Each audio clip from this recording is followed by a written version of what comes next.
The wealthiest person on your block is probably the last person you'd guess. Not the guy with the new truck and the Ring camera on every corner, not the couple who just finished a full kitchen renovation, not the family with the least Mercedes in the driveway. According to a landmark study of over 10,000 American millionaires, 94% of them live in middle-class or modest neighborhoods. Most have never paid more than $400 for a single piece of clothing. The majority are driving used cars they bought years ago and have no intention of replacing.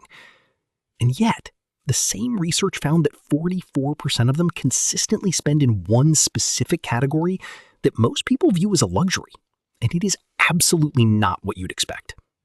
Today, I'm giving you the exact list. 5 expensive things the truly wealthy almost never buy, with the math that explains why. And 3 things they do spend on freely that will probably surprise you. Understanding both sides of that list is worth more than any budget spreadsheet you'll ever fill out. My name is Joey, and on this channel, I want to teach you how to save, invest, use, and grow your money so you can have more freedom and retire earlier without depending on the government. Subscribe to the channel and like this video. Let me show you the mental picture most Americans carry about how wealthy people spend their money.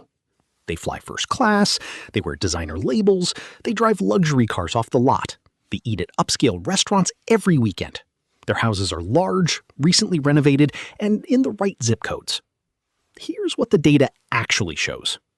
The Millionaire Next Door, one of the most comprehensive studies of American millionaires ever conducted, found that the typical millionaire drives a used car, shops at normal grocery stores, wears clothes without visible logos, and has likely lived in the same house for over a decade. Goldman Sachs and Charles Schwab surveys consistently find that the households with the highest visible consumption are frequently not the households with the highest net worth. They are often the most stretched, the most leveraged, and the most vulnerable when income gets disrupted. The confusion is between wealth and spending. And not only are they not the same thing, for most people they actively move in opposite directions. Every dollar spent on looking wealthy is a dollar that cannot go to work becoming wealthy. Once you understand that, the list I'm about to give you makes complete sense. Number 1, new financed cars. This one has math you may have heard, but most people hear it and still walk into a dealership anyway. So let's make it impossible to ignore. The average new vehicle now costs over $50,000. The average monthly payment is around $770. A 7-year loan on top of that means the total cost of the vehicle with interest often clears $60,000 or more. Drive it off the lot and it loses 10 to 15% of its value before you reach your own driveway. The Millionaire Next Door study found that the average American ties up about 30% of their net worth in vehicles. Actual millionaires? Around 1%. They buy used, buy quality, and drive it until it stops working. Because a car is one of the only major purchases that loses value every single day it exists. $770 a month invested instead of spent on a car payment at 7% average annual returns over 30 years, you've seen this number from me before, is over $900,000. The car doesn't just cost $50,000. It costs you nearly $1 million of future wealth you'll never see. Number 2, timeshares. Timeshares may be the single most effective marketing product ever created and one of the worst financial products ever sold. The average purchase price is around $22,000. The average annual maintenance fee runs $1,000 to $1,500 per year, forever. And the resale value? Close to zero. You can find timeshares listed on eBay for $1. There is a cottage industry of attorneys who specialize in nothing but helping people escape timeshare contracts because it is genuinely that difficult to get out of them. The wealthy have a simple, consistent rule about timeshares. Never. Not even when you're on vacation and the presentation sounds reasonable after a complimentary breakfast. Number 3, extended warranties on depreciating items. Retailers and electronics stores make more profit on extended warranties than on almost everything else they sell. That tells you everything you need to know about who benefits. Multiple independent studies, including years of Consumer Reports data, have found that extended warranties rarely pay for themselves in actual claims. The product either breaks within the manufacturer's warranty window, covered for free, or it lasts long enough that the extended plan expires before anything goes wrong. You are paying for math that doesn't work in your favor, and the store is counting on that. Number 4, lottery tickets. The average American spends around $320 a year on lottery tickets. That sounds like nothing, less than $1 a day.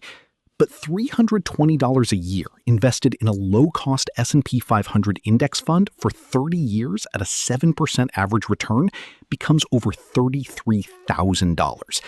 The true cost is not $320. It's $33,000 in compound growth that never happened, for a product with an expected return of roughly 50 cents on every dollar you put in. The truly wealthy not expensive items. The wealthy absolutely buy quality. What they don't buy is the logo premium. There is a meaningful difference between a well-made, durable product and a product whose price primarily reflects the name on the label. Research on millionaire spending habits consistently finds that most don't spend on visible branding. Not because they can't afford it, because they understand that a logo premium is pure performance spending. You're not buying a better product. You're buying a sentence you hope someone says about you when they notice the name. And that sentence depreciates faster than any car. Here's where the story gets more interesting. The same people who won't go near a timeshare or a financed BMW are spending deliberately, and sometimes generously, in 3 specific areas. Number 1, quality that lasts when the cost per use math supports it. The wealthy are not cheap. They are precise. They run a calculation most people never think about: cost divided by uses. A $400 pair of boots worn 400 times costs $1 per wear. A $60 pair worn 20 times costs $3 per wear and ends up in a landfill in a year. The expensive option becomes the frugal choice once you divide by uses. The wealthy buy the best version of things they use every single day. They buy the cheapest acceptable version of things they use occasionally. The expensive thing and the cheap thing are both rational. The distinction is how often and how long. Number 2, education, skills, and books. Return on investment in your own capability compounds the same way a stock portfolio does, except the government can't tax your knowledge and no market crash can take it away. The average Fortune 500 CEO reads around 60 books a year. Warren Buffett has said he spends roughly 80% of his workday reading. Charlie Munger built his entire reputation on reading and thinking. A $20 book that produces one idea that shifts how you make a single major decision can deliver a return that no stock or index fund could replicate. The wealthy invest in inputs that generate outputs. They're not buying status. They're acquiring leverage. Knowledge is the only asset that compounds without a broker, a tax form, or a market cycle. Number 3, their own time. This is the one most people don't act on until they understand it, and then they can't unsee it. The highest net worth individuals consistently outsource tasks that cost less per hour to hire out than their own time is worth. If a plumber charges $150 an hour and your time is worth $300 an hour, spending 4 hours on a DIY repair is a $10-50 decision. 4 hours of lost high-value work, plus the $150 you'll spend on the plumber after the DIY attempt fails anyway. This principle doesn't apply to everyone right now, but the awareness matters. Every hour you spend on low-value work is an hour you chose not to spend on high-value work. The wealthy track that trade-off and protect their hours accordingly. Here's the pattern underneath all 8 items. 5 things to avoid, 3 things to embrace. The common thread is a single question. Not, can I afford this? Almost any American with a decent income can technically afford most of the things on the don't buy list. The question the wealthy ask is different. What does this dollar become? A dollar spent on a logo returns nothing. A dollar spent on a timeshare returns less than nothing. It creates an annual obligation. $1 spent on a lottery ticket returns 50 cents on average. $1 invested in a skill returns compounding earnings. $1 spent on quality that lasts returns years of use. $1 spent on freeing your time returns hours you can direct toward what actually matters. Run that question.